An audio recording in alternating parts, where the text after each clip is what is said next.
This is beautiful. Reconcile ties wa in adbarat, even if your family members turn away from you. Now this is the kamal, innit? It's easy to be good to people who are good to you. But it's more difficult, that family member who shuns you, that family member who doesn't give you time, who never rings you, you pick up the phone and you ring that person and say, how are you?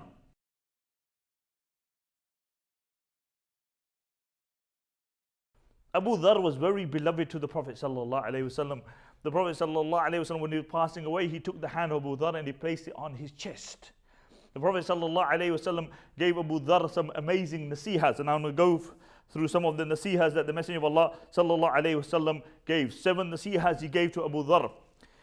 Abu Dharr radiallahu anhu says, قال أمرني خليلي بسبع. My beloved Khalil, my friend, the Messenger of Allah ﷺ commanded me with 7 things. أمرني بحب المساكين والدنو منهم. He told me, love the poor people and remain in their company. Love the poor people and remain in their company. Abu Dharr, wallahi, out of all the Sahaba, was the champion of the Masakeen. The Masakeen loved Abu Dharr al-Ghifari radiyallahu anhu. وَأَمَرَنِي أَنْ أَنظُرَ إِلَى مَنْ هُوَ دُونِي وَلَا أَنظُرُ إِلَى مَنْ هُوَ فَوْقِي. The Messenger of Allah, and this is such a beautiful nasihah.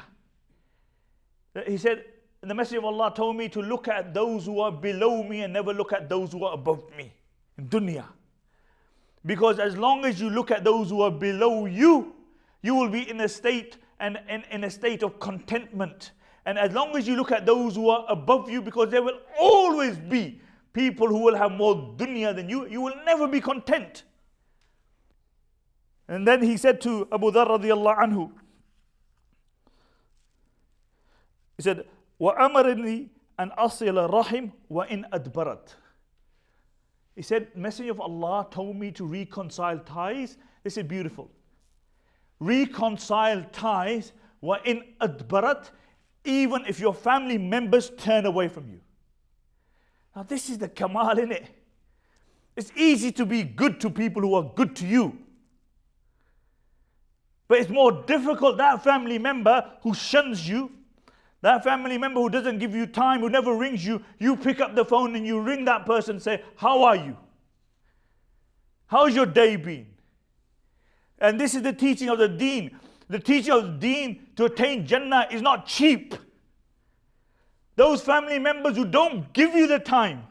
When you go to Bangladesh, Somalia, Pakistan, and you go to visit all your rich relatives, but you never go to visit those relatives who have nothing. And you know what I'm speaking about.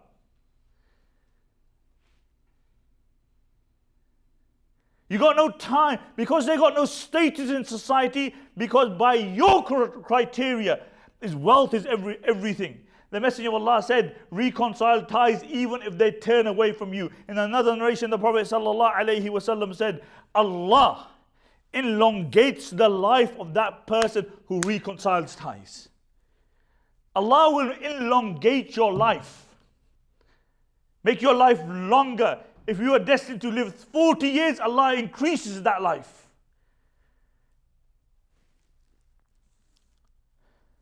And then he says that the Messenger of Allah said, وَأَمَرَنِي أَنْ لَا أَسَلَ أَحَدٍ. That the Messenger of Allah told me, don't ask anybody for anything. وَأَمَرَنِي أَنْ أَقُولَ الْحَقِّ وَلَوْ كَانَ مُرًّا. And he commanded me, listen Abu Dharr, speak the truth even if people find it bitter. No, wallahi, there was anyone amongst the Sahaba who spoke the truth, everybody disagreed with Abu Dharr on certain things, but he spoke the truth even if people disliked it. He confronted Muawiyah, he confronted Uthman radiyallahu anhum, and he spoke what he believed to be the truth even if those people found it bitter. وَأَمَرَنِي أَلَّا أَخَافَ فِي اللَّهِ لَوْمَةَ لَائِمٍ. And the Messenger of Allah said to me, oh Abu Dharr, listen, do not fear what people will say about you. La ilaha illallah.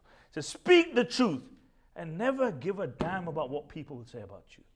You know, we spend our life, honestly, we spend our life worried about what people think about us.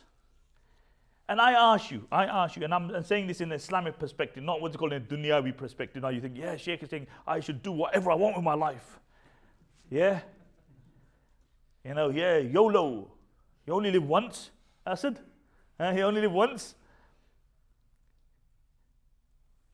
I'm saying in a dunyawi, a dini perspective.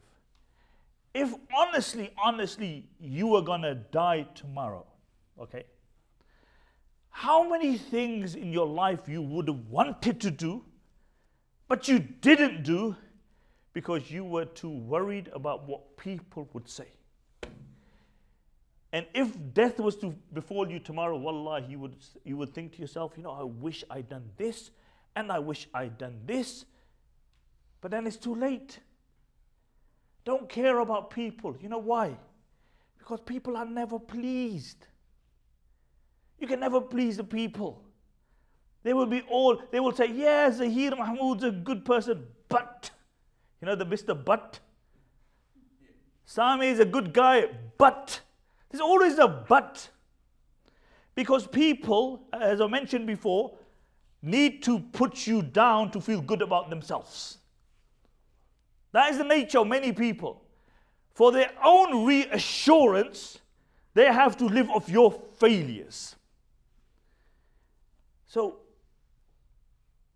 do not allow what people say to stop you from doing what is good. And then the last thing he says, that the Messenger of Allah, وَأَمَرَنِي أَنْ أُكْثِرَ بِقَوْلِ لَا حَوْلَ وَلَا قُوَّةَ إِلَّا بِاللَّهِ.